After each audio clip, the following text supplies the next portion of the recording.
Dalam sebuah diskusi atau lebih tepatnya sebenarnya perdebatan, karena memang niatnya untuk saling mengalahkan begitu ya.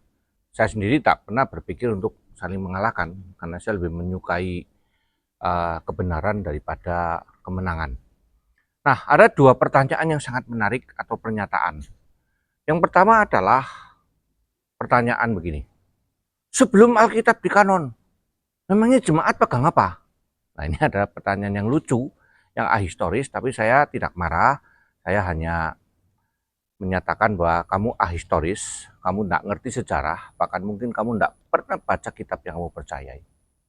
Pertanyaan yang kedua adalah, kami yang memegang Alkitab aslinya, disimpan di Vatikan. Nah, itu juga menjadi bahan tertawaan, terutama oleh mereka yang mengerti apa itu kanonisasi. Pertama, saya akan bahas dulu.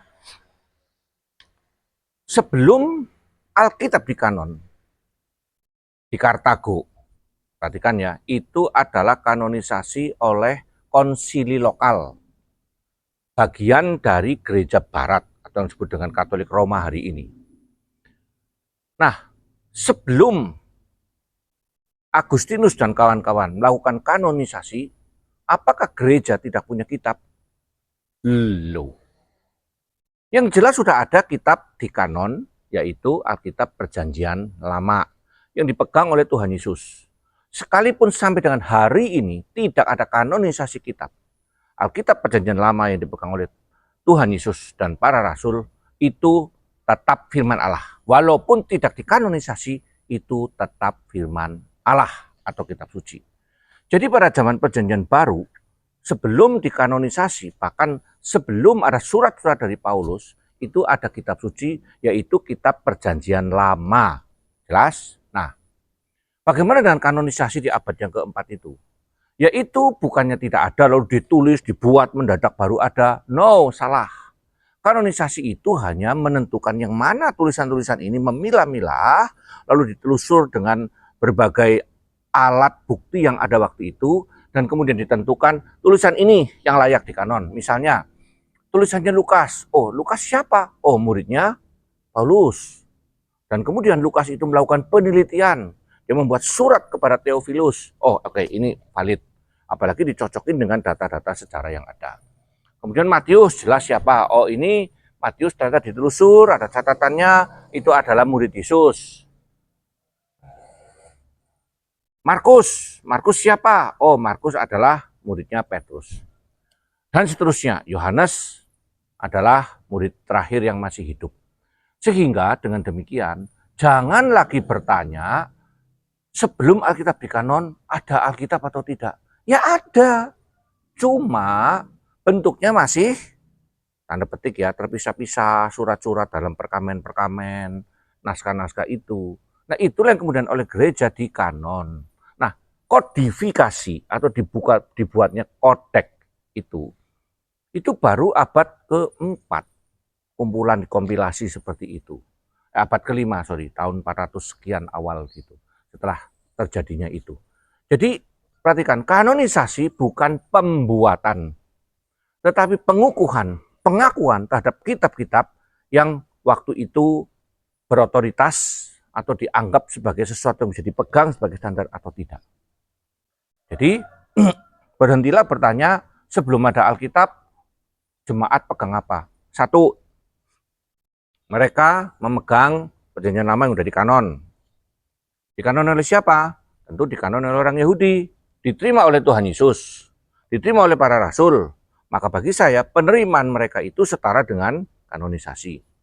Lalu yang kedua, yang tadi di pertanyaan yang kedua itu, sekarang Kodeks Sinaiticus dan Kodeks Vaticanus memang disimpan di Vatikan. Sementara Kodeks Sinaiticus itu tersebar termasuk ada di Inggris semua. Nah, bagi saya tidak ada persoalan itu ada di mana.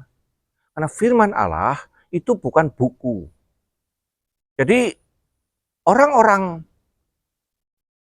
yang memegang bukunya tidak berarti diselamatkan. Orang-orang yang memegang fisiknya tidak berarti diselamatkan. Orang yang memegang bendanya secara hardware-nya itu tidak bisa dikategorikan sebagai orang yang saya yang paling berhak, saya paling beriman. Tidak. Kami orang-orang Protestan, perhatikan, dulu adalah bagian dari gereja barat yang sekarang disebut sebagai Katolik Roma. Sehingga tidak usah orang-orang Protestan merasa terdesak ketika dikatakan, oh sekarang disimpan di Vatikan, so what kalau disimpan? Ya, mereka memegang, aslinya tidak masalah. Yang penting isinya di dalam batin kita.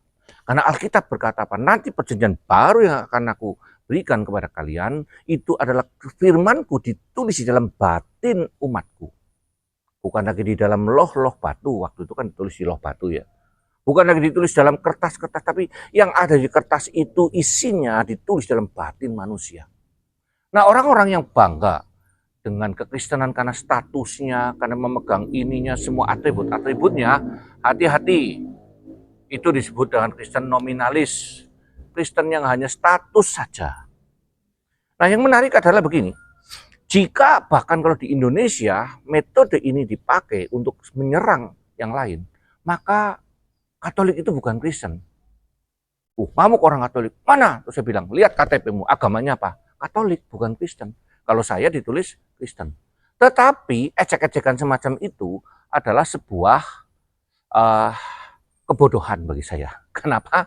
Karena kita tahu bahwa Katolik dan Protestan yang sekarang disebut Kristen itu dulu berakar dari satu. Karena terjadi penyimpangan besar sekali, menjadi sekte yang sangat besar itu, akhirnya para reformator dipakai oleh Allah untuk kembali kepada apa yang diajarkan oleh kitab suci.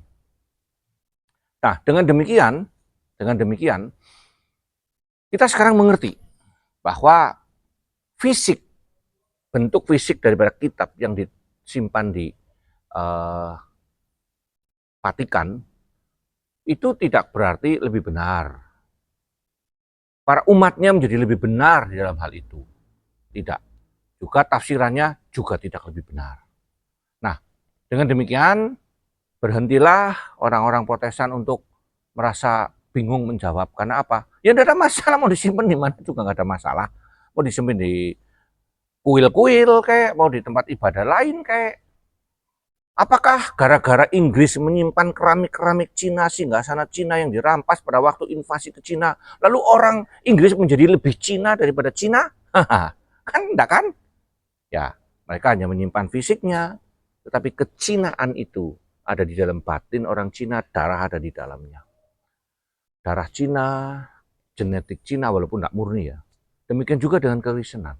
Ada darah Kristus yang mengalir di dalam jiwa saya. Orang-orang Protestan yang menerima Yesus sebagai Tuhan dan Juru Selamat. Itulah yang Kristen. Bukannya memegang kitab asli, yang dibaca aja enggak. Kita seringkali berdebat untuk hal-hal yang enggak pernah diketahui. Sehingga ngomongnya enggak karu-karuan. Nah, jadi mari belajar aja. Belajar yang sungguh-sungguh, yang serius. Sehingga kita tidak menjadi orang-orang yang gampang dibodohi. Istilahnya adalah menang otot tanpa otak, beriman tanpa berilmu. Pokoknya, nah kalau udah begitu ya susah. Hanya ejek mengejek, menista, bahkan ada yang kemudian menista satu status wanita yang lain. Nah itu kenapa? Karena isinya kebencian aja, tidak ada isinya kebenaran.